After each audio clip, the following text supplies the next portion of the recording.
ไม่ส่งค่ะเมื่อได้เป็นวันที่9เดือนธันวาคมที่6ปี2026ในตอนในข่าวใส่หมอหอมมีข่าว2ตอนเดี๋ยวมาเปิ้นเผาค่ะตอนที่1ครบทบหาแหวนค่ำเก่าแก่มีกาขันอ่านโหราเที่ยงตอนหนึ่งกวนเจออันเดกว่าเมืองไทยนั่นหลีฮู้และหลีฟางลองเจอในอ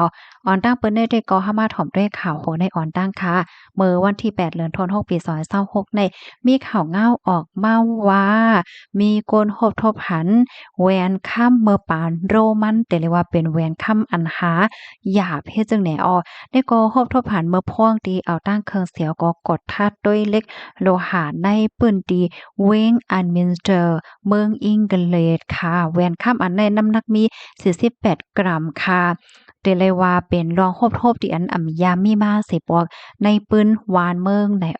ก้นก็อันฮบทบหันแต่ก็จื้อห้องว่าเดวินมินโด อายุไล68ปีเนี่ยค่ะเป็นก้นซึกเก่าเนาะและเป็นก้นคอกาหลงไหนมันใจในเป็นก้นโฮบทบหันแหวนคำอันในวายหลังเสอ่อนหน้าในเนี่ยก็ยามโฮบทบหันอันเป็นเม็ดโรมันในปื้นตีหิมฮอมเดียวกันในเหย้าปอกในก็สำมาโฮบทบหันเที่ยงเฮ็ดจั่งใดเนาะ แหวนอันใดค่ะก็เอาตั้งแก้วเสียงเสียวก็คอกไว้หาวิกตอเรียอันเป็นนางผีลวงอ่องหมานของโรมันค่ะแล้วก็มีล้อมาว่าให้ในกรเนี่ยให้หันว่ามันเป็นฝีไม้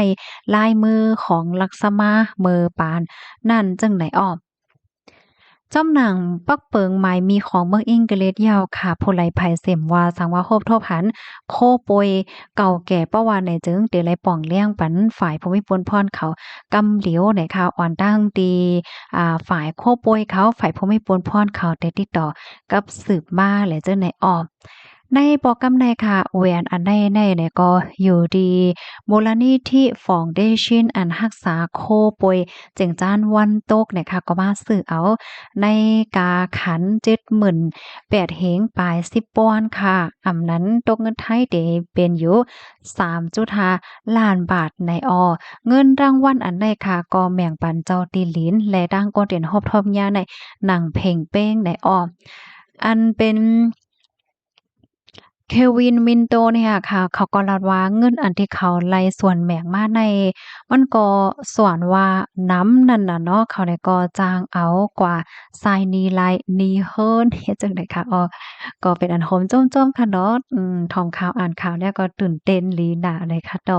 ตั้งฝ่ายฟอนเดชันมูลนิธิอันรับซื้อนั่นเนี่ยก็ลาดว่าแหวนอันใดค่ะเนาะมันก็เปิดให้เฮาคาเตอร์หันเพราะว่าจัดปานของเจ้าโรมัน เมื่อพ้องปีคริสต์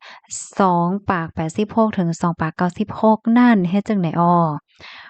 ค่ะในก็ยืนยันว่าอันเจ้าของแหวนนั่นก็แลบได้เป็นก้นม้าก้นมีน่ะเนาะย้อนก็เพราะว่าปื้นตีจนในมันอยากเป็นปื้นตีศูนย์การค้าการขายเฮ็ดจั่งใดค่ะเมื่อลี้ยวแหวนค่ำแลเม็ดโรมันอันโฮบๆนั่นไหนก็ได้เอากว่าจัดเฮ็ดปางตรงหนึ่งลองเฮียนฮู้เปิดตาให้ลูกอ่อนเฮียนเขา ไล่มาเฮียนฮู้ว่าสว่าจังไหนเนาะค่ายามสึกมาเนี่ยก็เดี๋ยวก็ไว้ดีโฮงแหนเปิ้นว่าเฮ็ดจังไหนค่ะค่ะข้อมูลตอนในข่าวเลยเปิดมาที่ห้องการข่าว CNN ออกไว้นะคะพี่น้องเฮาค่ะถอมข่าวเขาเนี่ยหันเถินจังหือพ่วงเลยค่ะเนาะ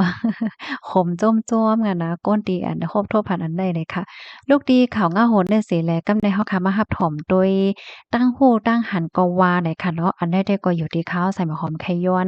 ป่องเลี้ยงในปันพี่ๆน้องๆเฮาเขาจื้ออันม่วนว่าติไข่กว่าเมืองไทยว่าสังหวัดเจ้าในเนี่ยค่ะเมื่อเหลียวแน่เจ้าหน้าที่ภูมิพลพรเขามีรองกอดท่าเที่ยงก็เปิ้นนั้นแลเมื่อพี่น้องเฮาเขาดีกว่าว่าสังว่าจังไหนได้ให้ถอมข่าวลีลีและได้เพียนด้วยเงาลายลีลีอยู่ตาเสโกและหยับไหว้เลิ่นเนี่ยค่ะอันแค่พี่น้องเฮาเขาเลยโฮได้กอข้อที่หนึ่งค่ะเงาลายมือเหลียวในมันเหมือนเมื่อกูปอกยาวย้อนก็เพราะว่ามันมีจ้าเพี้ยนว่าสังว่าเฮ็ดจังในป้าแลเนี่ยเปิ้นก็มีรองแข็งๆกดทัดแฮงแต่ที่สองค่ะตีลิ้น ตีเลียนลีนค่ะเนาะเปิ้นในก็ไปเอาข่มลมแห้งค่ะบางจื้อเนี่ยก็ย่างยอบตั้งปอตอนแลนเลนกำเหลียวอ่ำตั้นไลเข้าก็ถึงดีในเมืองไทยเนี่ยที่3ค่ะเพราะว่าเข้าถึงไลที่ในเมืองยาววันเนี่ยเซตาก็มันซ้ำติหยาบเทียงตาตีอยู่ตีเศร้าจังไหนสร้างว่ามีวัดไว้ในจึงบางตีในเปิ้นแค่5เบี้ยวค่ะย้อนก็เพราะว่าเจ้าเฮิรนเจ้าคองอันปันก้นมีวัดไว้อยู่นั่นก็จังอย่าเอาตั้งผิดป้าเนี่ยที่หาการหางานหยาบเนาะที่แทงตอนหนึ่งค่ะเนาะกูร้องๆเนี่ยมันเป็นเงินหมดเนาะบ่ได้เป็นกาคองกาเกณฑ์กาภาคกาน้ำมันกากอนสีกากูสำแสนเปิงค่ะเป็นเงินเป็นตองหมดค่ะเดี๋ยวก็มาแทงกาวัดกาไหวว่าซ่องว่าจั่งไหนแทงเนาะข้อที่6กว่ามาก็หยาบไผก่อมป้อแค่ฮัดต่างค่ะย้อนปอทัดยาจางยาเอาตั้งพี่เทไหนมังก็ได้ก่อนหลายมาหลายญาติพี่น้องเปิ้นป้อแค่ฮัดต่างว่าซ่องว่าเฮ็ดจั่งใด ป้อมมีวันในป้อย่ามาเนี่ยจึงก้นอันต่างเนี่ยก็หำจางยาวตั้งผิดป้าเนี่ยค่ะข้อที่7เนี่ยก็จางคบหญ้าเปิ้นเหรียญจางตกเป็นเหยื่อไรง่ายเนี่ยกำนันเลยเมื่อว่าเฮาคาดีกว่านอกวันนอกเมืองไหนเฮ็ดวัดเฮ็ดไว้ให้กว่าในเตเตอหลีนั่นน่ะเนาะ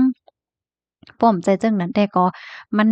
หยาบเนี่ยค่ะเนาะเพราะว่ามีวัดไว้ในตาเตก็ตึงก็ลาดในมันก็ซ้ำหยาบค่ะเนาะเขาเบิ่งเจ้าหมายมีว่าเจ้าในเนี่ยค่ะ